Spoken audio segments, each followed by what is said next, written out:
बोलो राधा कृष्ण भगवान की जय। मोक्षा एकादशी।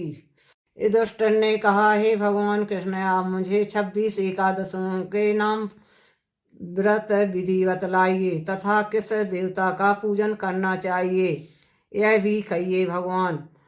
भगवान जी बोले, मार्गशीर्ष नाम शुक्ल पक्ष की एकादशी का नाम मोक्षदा है। यथा नाम तथा गुण अर्थात मोक्ष देने वाला व्रत है। 12 मासों में मैं मार्गशीर्ष को उत्तम मानता हूँ। गीता में अर्जुन से कह चुका हूँ। इससे कृष्ण पक्ष की एकादशी से प्रेम उत्पन्न होता है और शुक्ल पक्ष का व्रत मोक्षदाता है।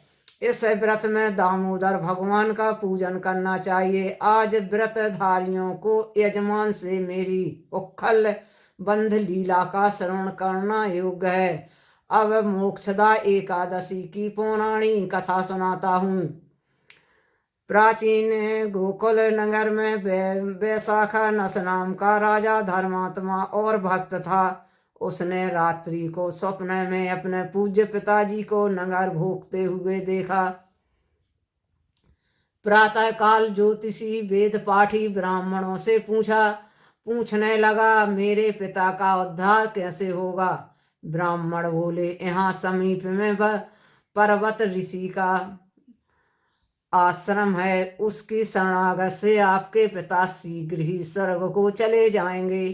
राजा पर्वत मुनि की शरण में गया। दंडवत करके कहने लगा, मुझे रात्रि को स्वप्न में पिता का दर्शन हुआ। वह बेचारे यमदूतों के हाथों में दंड पा रहे हैं। आप अपने योग्य बल से बतलाइए, उनकी मुक्ति किस साधन से शीघ्र होगी।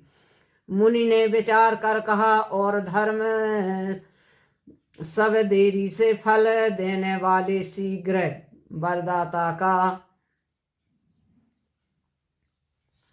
वर को केवल शंकर प्रसिद्ध हैं, परंतु उनको प्रसन्न करना भी कोई मौसी जी का भवन नहीं। देर अवश्य लग जाएगी। इस कारण सबसे सुगम और शीघ्र फलदाता मोक्षदा एकादशी का व्रत है। उसे संयुक्त परिवार सहित करके पिता को संकल्प कर दो, निश्चय उसकी मुक्ति होगी। राजा ने कुटुंब सहित मोक्षदा एकादशी का व्रत करके फल पिता को अर्पण कर दिया। उसके प्रभास वह स्वर्ग को चला गया।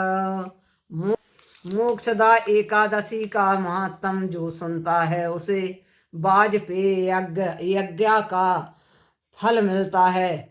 फलाहार, इस दिन तुलसी की मंजरी व धूप पादी से दामोदर भगवान की पूजा की जाती है। इस दिन बिल्व पत्र का सागार लेना चाहिए। बोलो राधा कृष्ण भगवान की जय।